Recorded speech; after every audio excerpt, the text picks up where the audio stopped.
장애인 학대 신고 의무자 교육, 교육기관 종사자편, 전화, 카카오톡, 문자로 신고 가능합니다. 신고 전화 1644-8295, 빨리 95.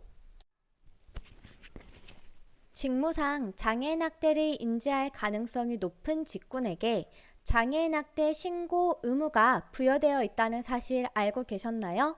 장애인 학대 신고 의무자는 직무상 장애인 학대 및 장애인 대상 성범죄를 알게 된 경우 지체 없이 장애인 권익옹호기관 또는 수사기관에 신고하여야 합니다.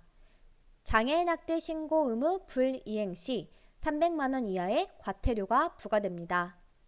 따라서 교직원, 학교의 교사, 유치원, 학원 강사, 어린이집의 보육교사는 교육기관 종사자이므로 장애인 학대 신고 의무자입니다.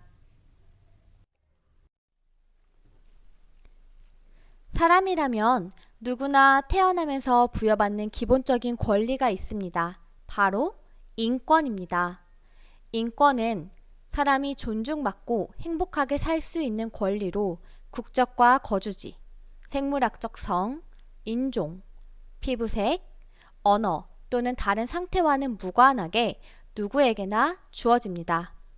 그러나 장애 아동은 자신이 학대받는 것을 자각하지 못하거나 알아도 표현하지 못하는 경우가 많습니다. 따라서 장애인의 인권을 지키기 위해 신고 의무자인 여러분의 신고가 더욱 중요합니다.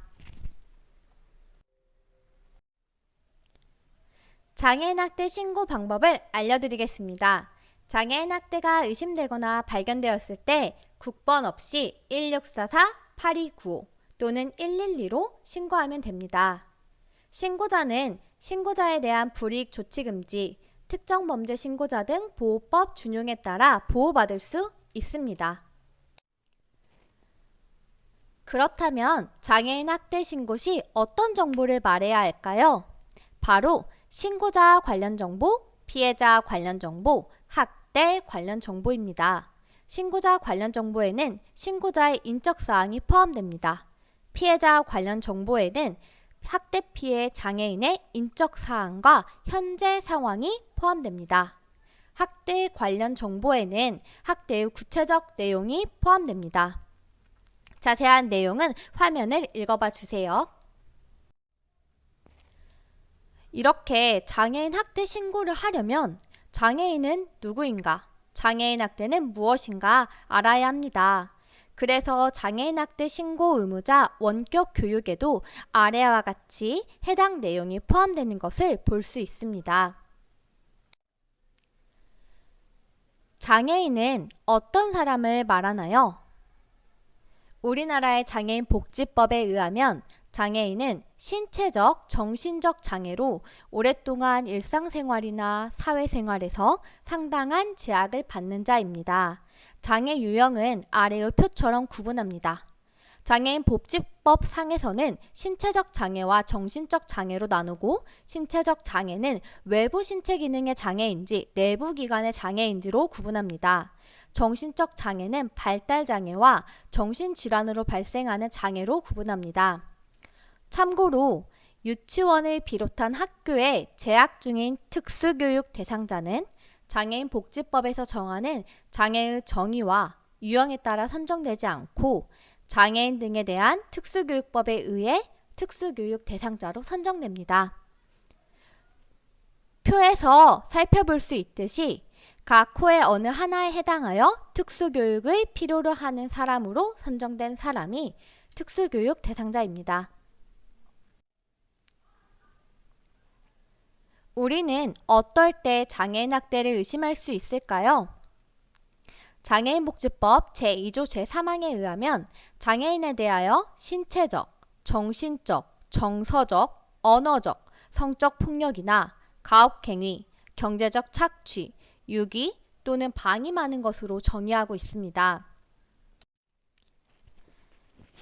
장애인 신체적 학대를 살펴보겠습니다. 신체적 학대는 신체적 폭력이나 가혹행위를 말합니다. 지적장애 B씨의 지인 A씨는 일자리를 소개시켜주겠다고 B씨를 불러내어 자신의 집에 가둔 뒤 기분이 나쁘거나 B씨가 말대꾸를 할 때 옷걸이 등 각종 도구로 때리고 담뱃불로 몸에 화상을 입힙니다. 장애인 학대 신고 결과 지적장애 B씨는 병원 치료를 받게 되었고 지인 A씨는 장애인복지법 위반 등의 혐의로 경찰 조사를 받게 되었습니다. 상해, 폭행, 체포 또는 감금, 고개를 식힌 행위는 하명과 같이 징역 또는 벌금에 처합니다. 신체적 학대에서 주요하게 살펴봐야 할 징후가 있습니다. 피해 장애인의 몸에 납득되지 않는 상처나 부상이 있는지, 오래된 상처가 낫기 전에 생긴 새로운 상처의 흔적이 있는지, 체벌이나 구속, 결박의 흔적이 있는지, 특정 장소나 사람에 대한 두려움 또는 공포가 있는지 살펴봐야 합니다. 이러한 징후가 나타난다면 지체 없이 신고하셔야 합니다.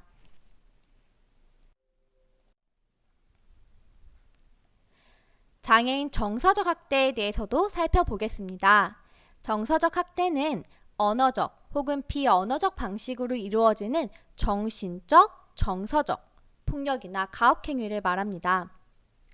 시각장애 A씨는 장애인 콜택시를 이용하는 중 운전기사 B씨와 운행 경로 문제로 다툽니다. 운전기사 B씨는 XX, 내가 불친절한 것인지 손님이 XX인지 한마디만 더 하면 진짜 너 떨군다 라고 위협하고 가라고 라고 하며 시각장애 A씨를 도로 중간에 내리게 합니다. 장애인 학대 신고 결과 운전기사 B씨는 장애인복지법 위반으로 200만 원의 벌금형을 선고받습니다. 이렇게 정신건강 및 발달에 해를 끼치는 정서적 학대는 5년 이하의 징역 또는 5천만 원 이하의 벌금에 처하게 됩니다. 정서적 학대를 나타내는 징후를 살펴보겠습니다.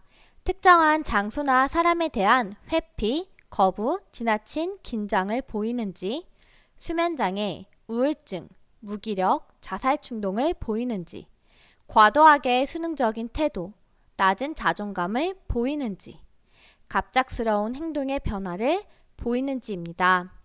이러한 징후가 나타난다면 역시 지체 없이 신고하셔야 합니다. 다음으로는 장애인 성적 학대에 대해 알아보겠습니다. 성적 학대는 성희롱, 성추행, 성폭행 등 성적 폭력이나 가혹행위를 말합니다. 2011년 온 국민의 공분을 샀던 영화 도가니 기억하시나요? 광주 인화학교에서 일어난 청각장애 학생 상습 성폭행 사건을 영화화한 것으로 개봉과 동시에 수면 위로 드러난 사건입니다. 청각장애인 A양은 10살 때부터 5년 동안 교장 선생님과 행정실장, 기숙부장, 재활교사 2명 등 모두 5명에게 성폭행 또는 강제추행을 당했습니다. 당시에 33명의 선생님들이 있었고 피해 학생 중에서 여자 교사에게 이 사실을 말하기도 했지만 오히려 없는 일처럼 되어버렸다고 합니다. 보다 못한 한 교직원이 이 사실을 폭로하게 됩니다. 고통받던 피해 학생들을 위해서 진실을 밝히려 했던 것입니다. 그 덕분에 광주 인화학교 사건은 수면 위로 드러날 수 있게 되었습니다. 그렇게 광주 인화학교는 2011년 폐교되었습니다. 2013년 대법원에서 행정실장 김모 씨에게 징역 8년형이 확정되었습니다. 아쉽게도 공소시효 등의 이유로 가해자 대다수가 제대로 처벌받지 못한 채 끝이 났습니다. 하지만 이 사건은 성폭력 범죄처벌특례법 2011년 통과라는 결실을 맺게 됩니다. 성적 학대에서 주요하게 살펴봐야 할 징후가 있습니다. 성적 학대를 나타내는 신체적 흔적이 있는지, 찢어지거나 얼룩지거나 피가 묻은 옷이 있는지입니다. 또한 성적 행동의 변화나 성적 행위의 반복적 표현을 하는지, 미성년의 경우 나이에 맞지 않는 성적 지식과 행동을 가지고 있는지입니다. 이 경우에는 지체 없이 장애인 학대 신고를 해야 합니다. 장애인 경제적 착취는 노동력의 착취, 공적 급여를 포함한 재산의 갈취 및 편취, 재산 관리나 금전 거래에서 장애를 이용하여 손해를 입힌 행위를 말합니다. 지적장애 B씨는 한 식당에서 12년간 숙식을 하며 식당이 허드렛 일을 도맡아 합니다. 그러나 식당 주인 A씨는 월급을 주지 않고 대신 열심히 일하면 집을 사주겠다며 속입니다. 이 말을 믿은 B씨는 힘든 일도 참고 견뎠습니다.